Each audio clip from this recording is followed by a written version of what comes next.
گاؤں میں ایک خاندان رہتا تھا۔ خاندان بہت بڑا تھا لیکن سب ایک ہی چھت کے نیچے رہتے تھے۔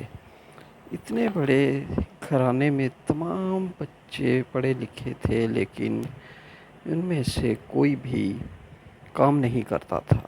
ان لوگوں کا ذریعہ معاش گائے اور بھینس تھیں۔ بچے اور خاندان کے دیگر افراد بھی پڑھے لکھے تھے اور چاہتے تو کوئی اچھا کام کر سکتے تھے، لیکن ان میں سے کسی نے بھی ایسا نہیں کیا۔ ان لوگوں کو اپنی زمین بھی تھی لیکن پھر بھی وہ کھیتی باڑی نہیں کرتے تھے۔ اس خاندان کا گھر اسی رقم سے چلتا تھا جو گائے اور بھینس کا دودھ بیچ کر آتا تھا۔ وہ لوگ زیادہ خرچ بھی نہیں کرتے تھے اور اپنی روزی روٹی کے لیے کوئی دوسرا راستہ تلاش نہیں کرتے تھے۔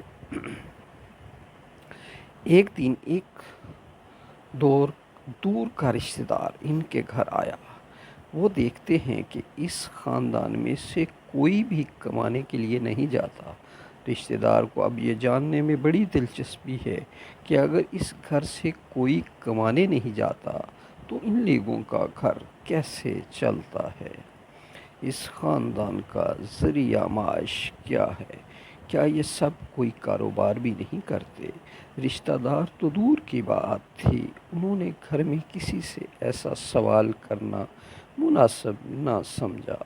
اس نے سوچا کہ میں بھی ایسا ہی کروں گا کہ کل صبح تک دیکھوں گا کیا کچھ پتہ چلے۔ دوسرے دن بھی اس خاندان میں سے کوئی کمانے نہیں جاتا۔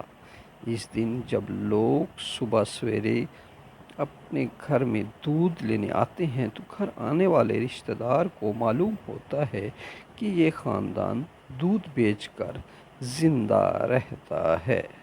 رشتہ دار بھی دیکھتے ہیں کہ اتنا بڑا خاندان دودھ بیچ کر گزارا کرنے کے قابل نہیں، پھر بھی کوئی کام کرنے کو تیار نہیں تھا۔ اس خاندان کے تمام لوگ اب کاہل ہو چکے ہیں کیونکہ کسی نے زیادہ عرصہ کام نہیں کیا۔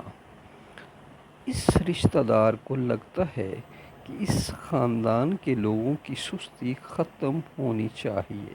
وہ کوئی نہ کوئی راستہ سوچنے لگتا ہے۔ ان کا خیال تھا کہ اگر گائے اور بھینس نہ ہوں تو ان تمام لوگوں کا جینا مشکل ہو جائے گا اور یہ لوگ اپنی روزی روٹی کے لیے کوئی اور راستہ بھی نکال لیں گے۔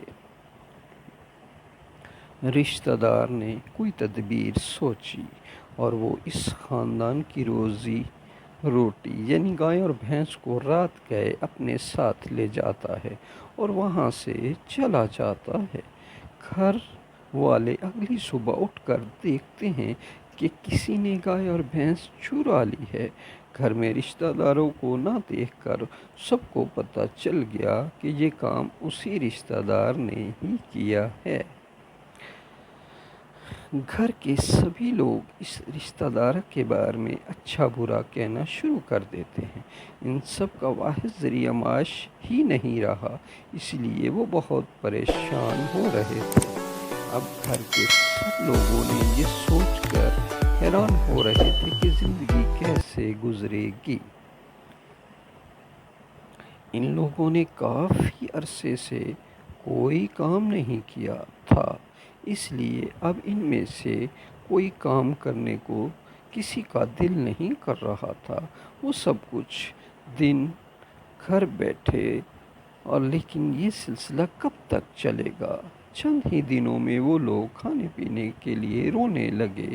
اب نوکری کرنے کے سوا کوئی چارہ نہ تھا۔ بڑا لڑکا پڑھا لکھا تھا، اس لیے کچھ کوشش کے بعد اسے اچھی نوکری مل جاتی ہے۔ دوسرے لڑکے اور گھر کے کچھ لوگوں نے مل کر زمین میں کھیتی باڑی شروع کر دی جو اب وہاں تھی۔ کچھ ہی دنوں میں ذرا سے بھی اچھی آمدن آنے لگی۔ گھر کے تمام افراد مل کر اچھا کمانے لگے اور ان لوگوں کا طرز زندگی پہلے سے بہتر ہو گیا تھا۔ اب سب کی زندگی اچھی گزر رہی تھی۔ 2 سال بعد جو رشتہ دار پہلے اس کے گھر آئے تھے وہ واپس آ گئے۔ وہ گائیں اور بھینسیں بھی اپنے ساتھ لائے تھے۔ رشتہ دار تمام گھر والوں سے معافی مانگتے ہیں اور یہ بھی بتاتے ہیں کہ میں نے یہ سب آپ لوگوں کے لیے کیا تھا۔ میں نے یہ دیکھا تھا کہ تم فٹ اور پڑھے لکھے ہونے کے باوجود کام نہیں کر رہے اور صرف گائے بھینس پال کر روزی کما رہے تھے۔ میں نے یہ سب صرف تمہاری سستی کو ختم کرنے کے لیے کیا۔ خاندان میں سب کہتے ہیں بہت شکریہ، آج ہمارا طرز زندگی آپ کی وجہ سے بہت اچھا ہو گیا۔ دوستو، آپ کو یہ کہانی کیسی لگی؟